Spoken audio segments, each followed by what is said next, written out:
Ini pertama kali saya pakai serban. Ini insya Allah tidak sampai 1 menit nanti saya copot. Karena untuk gus-gus muda itu ada kaedahnya. Katanya dulu pakai serban setelah bisa baca Wahab. Kalau sekarang enggak, kalau sudah kaji dipanggil abah ya pakai serban.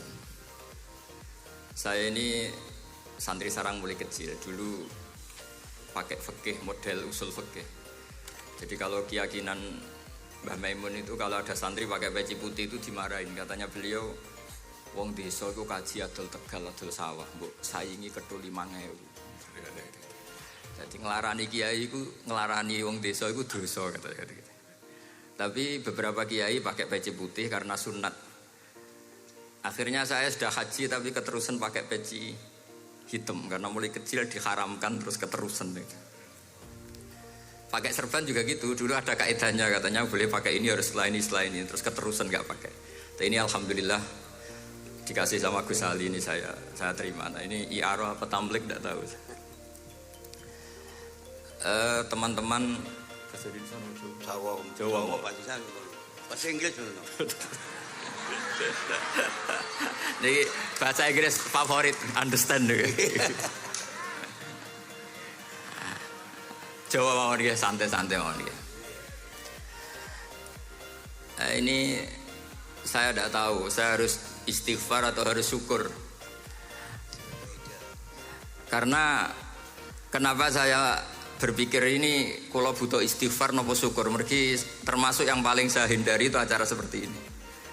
Cuma ada 2% pengecualian, yaitu guru, keluarga, temannya bapak. Ini Gus Ali termasuk masuk kategori temannya bapak. Saya itu berkali-kali diundang acara publik itu tidak pernah mau. Satu, mungkin nggak bakat ya, nggak bakat juga nggak ingin. 2, saya tidak cukup punya kemampuan untuk menjelaskan konstruksi Islam yang utuh hanya dalam waktu 1 jam. Karena keyakinan saya ngaji itu harus khatam. Karena saya ini trauma. Kalau ngaji di depan, musannaf bilang kama sayati, sebagaimana yang akan datang. Setelah belajar di belakang kama sabako, seperti yang sudah kelewat.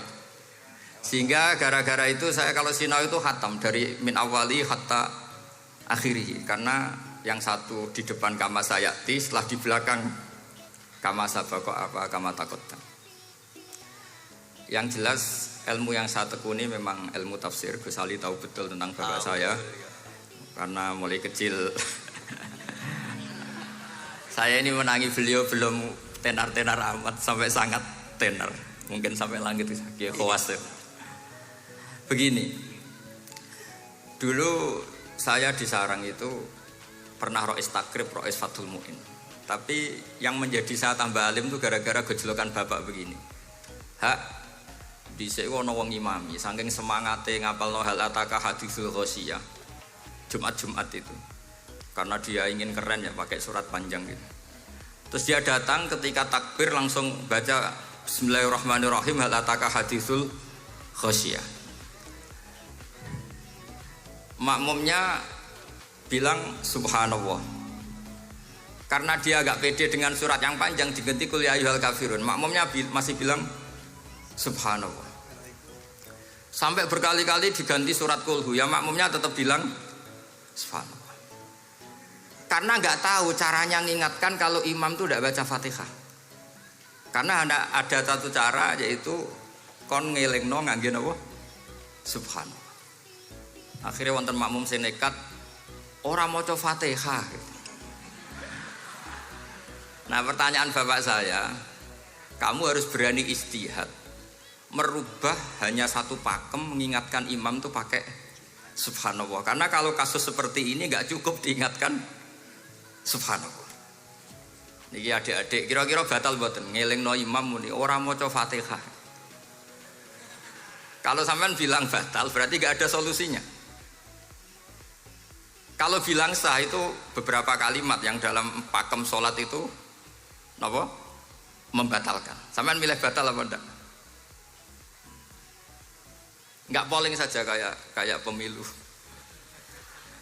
Sampai saya tuh cari-cari, akhirnya ketemu juga di kitab Mizan Kubro diterangkan oleh Imam Malik bahwa kalamul musolli, musolli itu ngomong, kalau itu manfaat, tapi jangan ditiru loh ya. dan darurat, ya, dan darurat, maka itu boleh dan tidak membatalkan sholat. Misalnya imam sholat kemudian di bawahnya ada bom atau ada ular kobra, kalau nggak ada cara ya mau tidak mau harus diingatkan pakai kalimat. Karena kalau subhanallah nanti gonta-ganti surat saja. Tahu-tahu mati dipatok ular apa? Kobra. Sehingga dari gejolokan-gejolokan seperti itu akhirnya saya berpikir, sampai saya nyari kitab-kitab Al-Madzhabul Arba'ah, karena memang nggak cukup.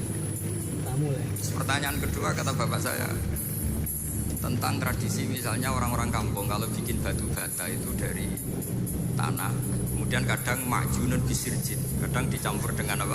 Sirjin. Nggak usah diterjemah, ini sambil latihan bahasa Arab. Masa pondok internasional nggak bisa bahasa Inggris sama bahasa Arab? Majun ya. Ternyata mazhab Syafi'iyahnya membolehkan atau nganggap alat tohara itu dua, alma wa turab. Tapi ternyata dalam mazhab Hanafi termasuk alatut tadhir atau alatut tohara itu an-nar, yaitu api. Alasan Abu Hanifah, orang mukmin yang banyak dosanya itu untuk masuk surga itu disucikan dulu di neraka. Artinya an-nar itu al-mutahhirah. Nar itu gunanya mensucikan. Sehingga batu bata karena sudah mengalami proses dibakar, maka berarti suci meskipun majunun bisirjin. Ya tapi jangan pakai tayamum, pakai apa? Nar. Jadi kalau Anda mandi junub atau nggak punya wudu, kalau nggak ada turab sama apa? Air, ada solusinya yaitu wudu pakai nar. Tapi itu jelas haram itu kalau itu, karena nggak mungkin nggak ada turab, itu nggak mungkin. Sehingga ini penting, gejolokan-gejolokan para ulama, para guru ini penting. Karena ternyata para nabi itu menjadi pinter, itu ya karena digojlok pangeran. Saya punya sekian contoh di kitab-kitab para wali. Ketika datang malakul mauti ke Nabi Ibrahim dan akan mengambil nyawanya, itu Nabi Ibrahim tangklet, kowe sapa? Aku malaikat. Ono apa? Ditugasno pangeran mencabut nyawa Anda. Terus kata Nabi Ibrahim, apa kamu tahu saya ini siapa? Ya tahu, Anda Khalilur Rahman, kamu kekasih Allah. Terus kata Nabi Ibrahim, hal ra'aita habiban yumitu habibah. Masa ada kekasih membunuh yang dikasih? Pasti Anda salah. Ya karena malaikat gak pernah ngaji di sini, di progresif ini. Dia tidak bisa jawab. Akhirnya niki kula pamit, niki kula sembuh niki cekap. Niki cekap. Bingung, mboten kulino niki bingung niki. Akhirnya malaikatnya matur malih teng pangeran. Ya Allah, kata Nabi Ibrahim logikanya begini, wa hal ra'aita habiban yumitu habibah. Mosok kekasih kok dipateni kekasih. Terus kata Allah gini, ya sudah bilang gini sama Nabi Ibrahim, sama Ibrahim. Wa hal ra'aita habiban yakrahu ayyalqa habibah. Mosok kekasih kok ora siap ketemu sing dikasih. Akhirnya Israel datang lagi. Balik mana? Gini logikanya dibalik sekarang begini gitu. Wahal ra'aita habiban yakrahu ayyalqa habibah. Terus Ibrahim bilang oke ya, enggak masalah, sudah. Artinya apa? Kita ini diajari satu logika. Logika apa saja? Ini Allah. Sehingga ya memang normalnya hidup tuh cerdas. Kata Ghazali cerdas nyikapi